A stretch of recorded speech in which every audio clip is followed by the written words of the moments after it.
ጤና ይስጥልኝ። ከመረብ ሚዲያም አርዕስተ ዜናውን በማስቀደም ዕለታዊ መረጃዎችን የምናሰማችሁ ይሆናል። በወልዲያ ዙሪያ ከሚገኙ አካባቢዎች ጀምሮ እስከ አንጎት ወረዳ ተረፊ አካባቢ ድረስ ዛሬ ከንጋት ጀምሮ ከባድ ተጋድሎ እየተደረገ ይገኛል። እስካሁን ባለው ውጊያ በርካታ የጠላት አባላት ሲደመሰሱ ወሳኝ የተባሉ ወታደራዊ ስፍራዎች በፋኖ ቁጥጥር ስር የገቡ ሲሆን ውጊያው በፋኖ የበላይነትና የጦር ንድፍ እየተመራም አድማሱን አስፍቶ መቀጠሉ ታውቋል። ታደምጡታላችሁ። በሌላኛው መረጃችን በጮቄ ግንባር ከማለዳ ጀምሮም በተካሄደ የተቀናጀ ማጥቃት በጠላት 10ኛ ክፍለ ጦር 4ኛ ሬጅመንት አመራሩን ጨምሮም ሬጅመንቱ ሙሉ በሙሉ መደምሰሱ ተሰምቷል። ውጊያው በተጀመረ በጥቂት ደቂቃዎች ውስጥ በርካታ የጠላት ምሽጎች በተሰበሩበት በዚህ ተጋድሎ አንድ ዶሽቃን ጨምሮ ብሬንና ስናይፐር እንዲሁም 42 ክላሽንኮቭ መሳሪያ በፋኖ ቁጥጥር ስር ውሏል። ይህ ሁሉ የጦር መሳሪያ የተማረከው ውጊያው በተጀመረ በ30 ደቂቃ ባልሞላው ጊዜ ውስጥ ነው የተባለ ሲሆን ትንቅንቁ እንደቀጠለ ነው። መረጃውን ታደምጡታላችሁ። በሌላኛው መረጃችን ከ7 ያላነሱ የኢትዮጵያ የፖለቲካ ድርጅቶች ጋር ሲደረግ የነበረው ድርድር ተጠናቆ ሁሉም በጋራ የአብይ አህመድን አገዛዝ ለመታገል መወሰናቸውን አርበኛ ዘመነ ካሴ ገለጹ። በዚህ ትብብር ውስጥ የትግራይ፣ የኦሮሞ፣ የሶማሌ፣ በርታ፣ ጉምዝና ሌሎች ድርጅቶችም ተካተውበታል ሲሉም አርበኛው አክለው ገልጸዋል። ታደምጡታላችሁ። በተያያዘ ዜና በብልጽግናው ስርዓት ላይ ጠጠር ከሚወረውሩ ኃይሎች ጋር አብረን እንቆማለን ሲል የአፋብን አመራሩ ተናገረ። የአማራ ፋኖ ብሔራዊ ንቅናቄ የመምሪያ ኃላፊ የሆነው አርበኛ አሸናፊ ገናን ንቅናቄው የአማራን ሕዝብ ከብሔራዊ ከበባ ለማውጣት የብልጽግናን አገዛዝ ስርዓት ከሚታገሉም የትኞቹም ኃይሎች ጋር በትብብር እንደሚሰራም ገልጿል። ታደምጡታላችሁ። የተከበራችሁ አድማጭ ተመልካቾቻችን እነዚህንና ሌሎች የዛሬ ነሐሴ 11 2018 ዓ.ም ዕለታዊ የግንባር መረጃዎችን እንዲሁም ሌሎች የሀገር ውስጥና የውጭ መረጃዎችን አጠናቅረን ይዘን ቀርበናል። አብራችሁን ቆዩ።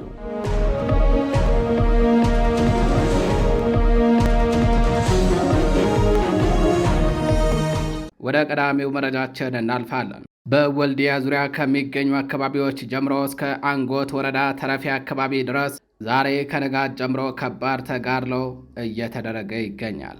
በወሎ ቤት አማራ ቀጠና በየጁ ገነት ወልዲያ ዙሪያ እዜት በራ አካባቢ ጀምሮ እስከ ቃሊምና ታቹን በአንጎት ተረፌ በኩል ድረስ የተዘረጋ ከባድ ውጊያ ነው እየተካሄደ የሚገኘው። ውጊያው የተጀመረው ከትላንት በስቲያ ማለትም ነሐሴ 9 2018 ዓ.ም ጀምሮ ሲሆን ሞቅ ቀዝቀዝ እያለ ቆይቶ ዛሬ ነሐሴ 11 2018 ዓ.ም ከንጋት ጀምሮም በሁለቱም በኩል በከባድ መሳሪያ የታገዘ ከባድ ትንቅንቅ እየተካሄደ ይገኛል። በተለይ በተረፊ አካባቢ እየተካሄደ በሚገኘው የጨበጣ ውጊያ የጠላት ብልጽግና ጦር ከ3 ክፍለ ጦር የተወጣጣ ሰራዊትና ዙ 23 ጀምሮ አሁን ተገይ ከተማ ባጠመረው መድፍና ቢኤም ሽፋን በመስጠት ያሰለፈ ቢሆንም ክንደ ነበልባሎቹ የምኒልክ ዕዝ አርበኞች ልዩ የጦር ስልት በመጠቀም የጠላትን ጦር ያሽመደመዱት ይገኛሉ።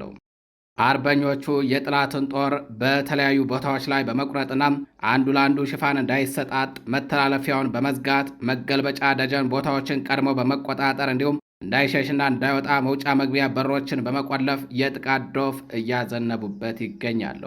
እስካሁን ባለው ውጊያ በርካታ የጠላት አባላት ሲደመሰሱ ወሳኝ የተባሉ ወታደራዊ ስፍራዎችም በፋኖ ቁጥጥር ስር የገቡ ሲሆን ውጊያው በፋኖ የበላይነትና የጦር ንድፍ እየተመራም አድማሱን አስፍቶ ቀጥሏል።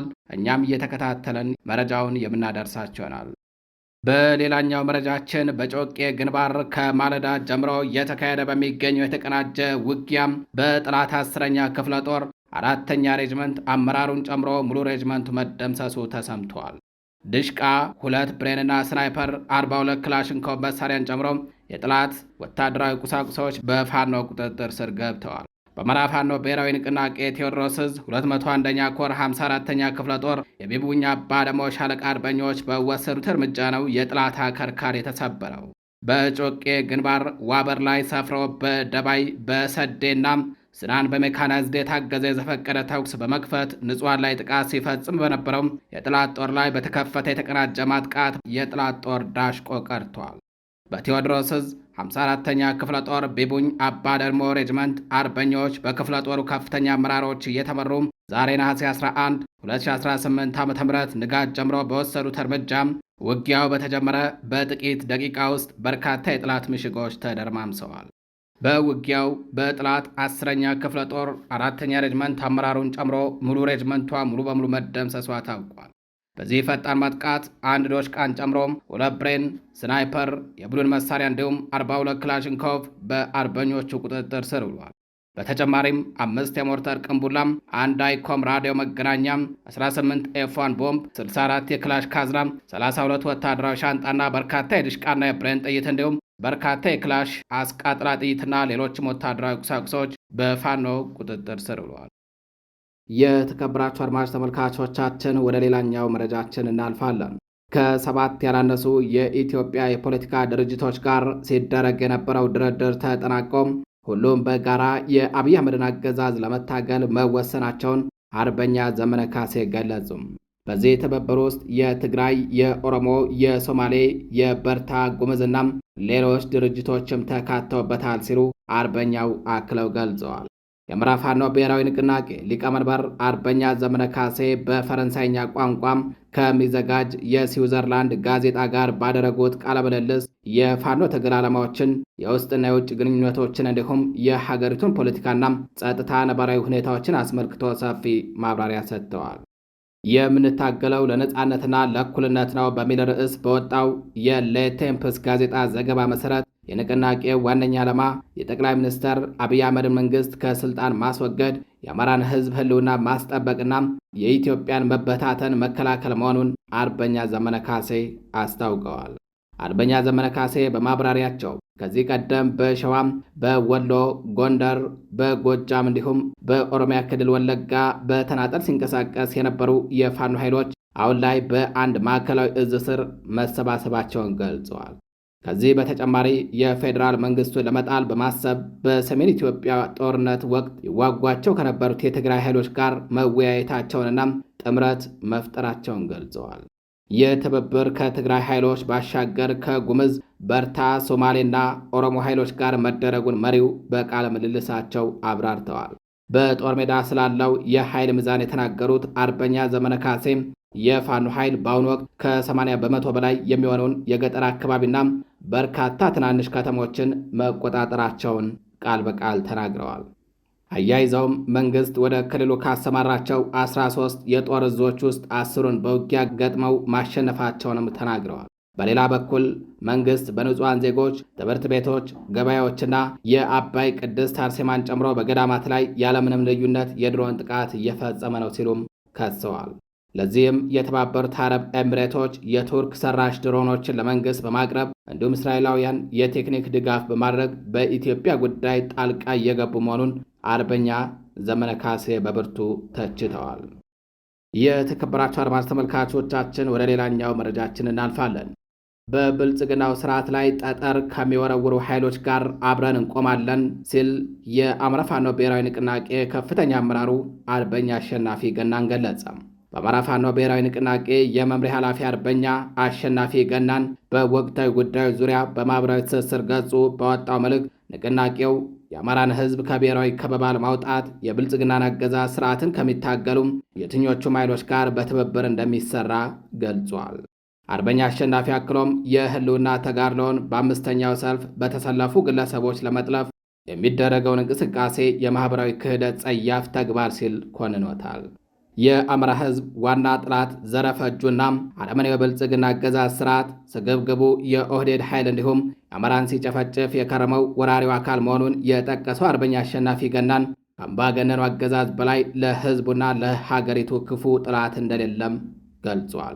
በአማራ ሕዝብ ላይ የተደቀነውን የህልውና አደጋ ቀርፎ ከእልቂትና ጭቆና ለማላቀቅ በብልጽግናው ስርዓት የህልውና አደጋ ከገጠማቸው ከየትኞቹም ኃይሎች ጋር በትብብር እንሰራለን ያለው አርበኛው በመልእክቱም ዓላማችን ግልጽ ነው፣ እርሱም የአማራን ሕዝብ ህልውና ማረጋገጥ ነው። ስለሆነም ከሌሎች አጋር ኃይሎች ጋር የምናደርገው ትብብር ተጠናክሮ ይቀጥላል ያለው አርበኛ አሸናፊ አሉባልታን እንደ ግብዓት፣ ጥርጣሬን እንደ መሳሪያ በመጠቀም በህዝባችን ትግል ላይ ዳግም በቀል ለመፈጸም መሞከር ተቀባይነት የለውም ሲል የገለጸው አርበኛ አሸናፊ ገናን እኛ በቀለኞች አይደለንም እንጂ በአማራው ሕዝብ መብትና ጥቅም ላይ የዋለ ያደረ ክፉ ሀሳባችሁን ሳናውቅ ቀርተን አይደለም ሲል 5ኛ ሰልፍ ውስጥ ናቸው ላላቸው አካላት ግልጽ መልእክት አስተላልፈዋል።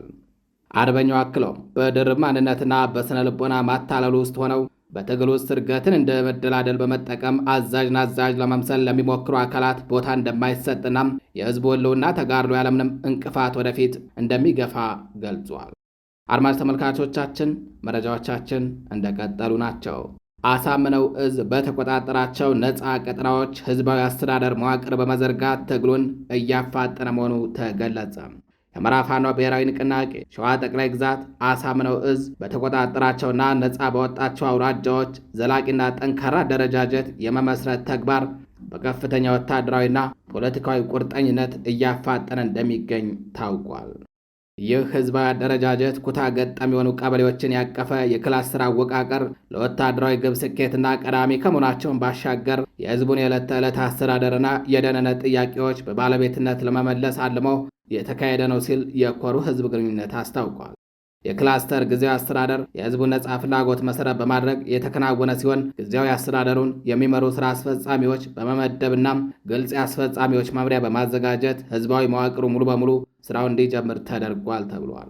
ይህ የተቀናጀ ህዝባዊና ወታደራዊ እርምጃ የትጥቅ ትግሉን ከወታደራዊ ድል ባለፈም የህዝብን ስልጣን ባለቤት የሚያረጋግጥና የነጻ አውጭነቱን ዓላማ በተግባር የሚያሳይ ትልቅ ምዕራፍ መሆኑ ተረጋግጧል ሲል አክሎ ገልጿል። በሥነ ሥርዓቱ ማጠቃለያ የተመደቡ አመራሮች የተሰጣቸውን የትግልና የህዝብን አደራ በቅንነት፣ በታማኝነት፣ በእኩልነትና በነጻነት ለማገልገል በቁርጠኝነት ቃለ መሐላ ፈጽሟል ሲል አጠቃሎ ገልጿል። የተከበራችሁ አድማጭ ተመልካቾቻችን ወደ ሌላኛው መረጃችን እናልፋለን። በምኒልክ ዕዝ 15ኛ ኮርና በአሳምነው ዕዝ አጼ ዘርዓ ያዕቆብ ኮር በጋራ ያሰለጠኑትን ግዙፍ ተዋጊ ሰራዊት አስመረቁም።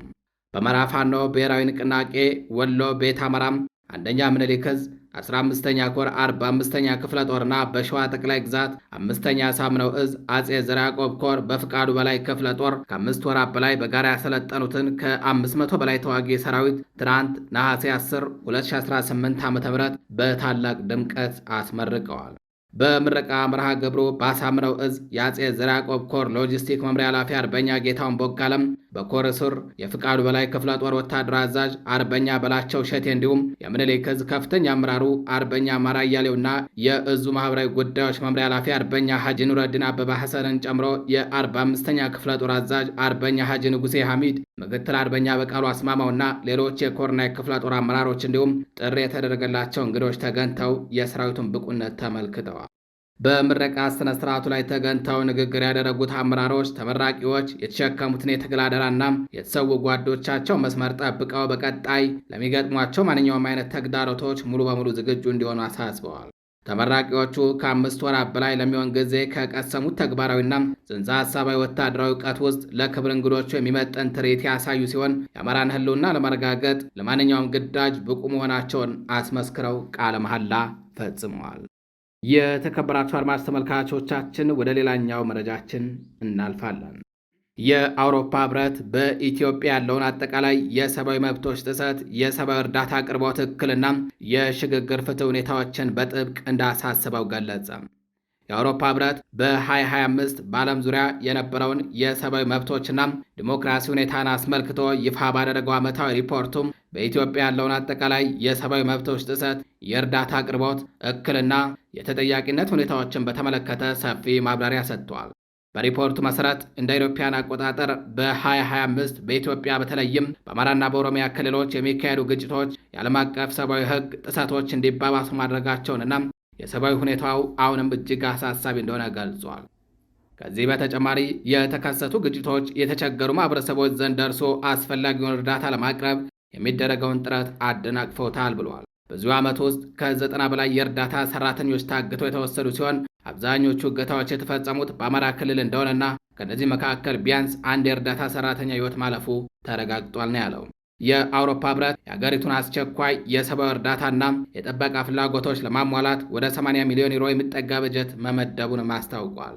በሌላ በኩል በመስከረም 2025 በተካሄደው 60ኛው የሰብአዊ መብቶች ምክር ቤት ስብሰባ ላይ የአውሮፓ ህብረት በ42 ሀገራት የተፈረመ የጋራ መግለጫ ያቀረበ ሲሆን በመግለጫው በኢትዮጵያ ባለው የሰብአዊ መብቶችና የሽግግር ፍትህ ሂደት ላይ ያለውን ጥልቅ ስጋት መግለጹን አውስቷል።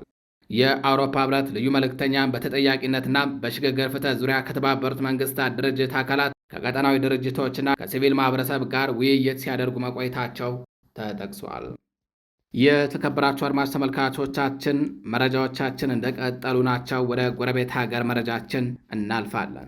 የግብፅ መንግስታዊ ጋዜጣ ለሱዳን ምንም መፍትሄ የለም ሲል አስነበበ። በግብፅ መንግስት ስር የሚተዳደረው አህራም ጋዜጣ በሱዳን ላለው የእርስ በርስ ጦርነት ምንም አይነት መፍትሄ እንደሌለም አስታውቋል። ጋዜጣው ዘገባውን የጀመረው በአገር ውስጥ በክልሉና በዓለም አቀፍ ደረጃ የሱዳንን ጦርነት በፍጥነት ለማስቆም ጥረቶች እየተደረጉ መሆኑን በመጥቀስ ሲሆን በዓለም አቀፍ ደረጃ ይህንን ለመደገፍ በግለሰቦችና በተቋማት ብቻ ሳይሆን በአገሪቱ የወርቅ ንግድ ላይ ጭምር ማዕቀብ መጣሉን አውስቷል። ሲቀጥልም ጦርነቱ ከተጀመረበት ኤፕሪል 2023 አንስቶ የተደረጉ የሰላም ጥረቶች እንዳልተሳኩ አስታውሰዋል። ይህ እንዳለ ሆኖ ይበልጥ እውን እየሆነ ያለው የሱዳን በወታደራዊ መስመር ለሁለት መከፈሏ ነው ያለው ጋዜጣው አብዛኛው የምስራቅና መካከለኛው የአገሪቱ ክፍል በሱዳን ጦር ኃይል እንደተያዘና በምዕራባዊ የአገሪቱ ክፍል ደግሞ በተቀናቃኙ ፈጥኖ ደራሽ ኃይል ቁጥጥር ስር እንደሚገኝ አስረድተዋል። ጨምሮም ውጊያውን አስገራሚ ቲያትር የሚያደርገው በዳርፉር የነበረው ጦርነት ወደ ኮርዶፋንና ብሉ ናይል ግዛቶች መዛመቱን ያለው ጋዜጣው ሁኔታው በአፍሪካ ቀንድ ቀይ ባህር አካባቢ ካሉት ጉዳዮች ጋር ተያያዥነት እንዳለውም ገልጿል። በአካባቢው ሀገራት እየጨመረ የመጣው አለመረጋጋት ለጦርነቱ መባባስ ትልቅ ሚና እየተጫወተ እንደሚገኝ የጠቁመው ጋዜጣው በተጨማሪም የሱዳንን ወርቅ ወደቦች፣ የንግድ መስመርና የጦር መሳሪያ አቅርቦት ለመቆጣጠር የሚደረገው ዓለም አቀፍ ፉክክርም ጦርነቱን እየመራ መሆኑን አስረድቷል።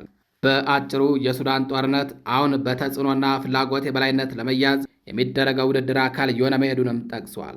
አህራም በማስከተልም ሱዳን ካላት ስትራቴጂካዊ አቀማመጥ የተነሳም በአፍሪካ ቀንድ ተጽዕኖ ለመፍጠር የሚታገሉ ዓለም አቀፍ አካላት የፍልሚያ ቦታ ሆናለች ብሏል። በኢትዮጵያ ትግራይ ክልል ውስጥ እየተባባሰ የመጣው ግጭትም ወደ ሱዳን ተዛምቷል። በኢትዮጵያና ኤርትራ መካከል የተፈጠረው ውጥረትም ሁኔታውን የበለጠ አወሳስቦታል ብሏል። እንዲሁም ሱዳን በሌሎች እንደ ቻድ፣ ሊቢያና ደቡብ ሱዳን ያሉ ውጥረቶች ባለባቸው ቦታዎች የተከበበች ናት። ይህ ማለት የሱዳን ችግር በሀገሪቱ መንግስት ብቻ መፍትሄ የሚያገኝ አይሆንም ብሏል። እንደ ዘገባው የሱዳንን ቀውስ ለመፍታት በሚደረገው ጥረት ሌላኛው ችግር የአደራዳሪዎቹ መብዛት ነው ብሏል። የሽማግሌዎቹ እርስ በርስ የሚጋጩ አጀንዳዎች ከመፍትሄው ይልቅ የችግሩ አካል መሆናቸውንም ጠቅሷል። የሱዳንን ጦርነት ለመፍታት ጥረት እያደረጉ ካሉ አደራዳሪዎች መካከል በብዙዎች የሚታወቁት ኳድ እና ኩዌንቴት ናቸው። ኳድ ማለት በአሜሪካ፣ ግብፅ፣ ሳዑዲ አረቢያና የተባበሩት አረብ ኤሚሬቶች ጥምረት የተመሠረተ አደራዳሪ ቡድን መሆኑ ይታወቃል። ኩዌንቴት ደግሞ በአፍሪካ ህብረት፣ በተባበሩት መንግስታት ድርጅት፣ በአውሮፓ ህብረት፣ በኢጋድና በአረብ ሊግ አማካኝነት የተቋቋመ የሽምግልና ቡድን ሲሆን ይህኛው ስራውን የጀመረው በቅርቡ ነው። ሌሎች ጥረት የሚያደርጉ አደራዳሪዎች ያሉ ቢሆንም ቢያንስ እነዚህ ሁለቱ ቡድኖች ፍላጎት እርስ በርሱ የሚጋጭ መሆኑን የጠቀሰው ጋዜጣው ይህ ደግሞ ፖለቲካዊ፣ ኢኮኖሚያዊና ዲፕሎማሲያዊ እንዲሁም ሰብአዊ ጫናዎችን ለማድረግ የሚያስችል የተቀናጀ ስትራቴጂ እንዳይኖር እንቅፋት መፍጠሩን ገልጿል። በመሆኑም የሱዳን ጦርነትን ለማስቆም የሚያስችል መፍትሄ በአሁኑ ወቅት እንደሌለ በዚህ ዘለግ ባለው ዘገባ ላይ አስረግጦ አስታውቋል። የተከበራችሁ አድማጭ ተመልካቾቻችን ለዛሬ ነሐሴ 11 2018 ዓ.ም ይዘናቸው የነበሩት ዕለታዊ መረጃዎቻችን እነዚህን ይመስላሉ። በሌሎች አዳዲስ መረጃዎች እስከምንገናኝ ቸር ቆዩ።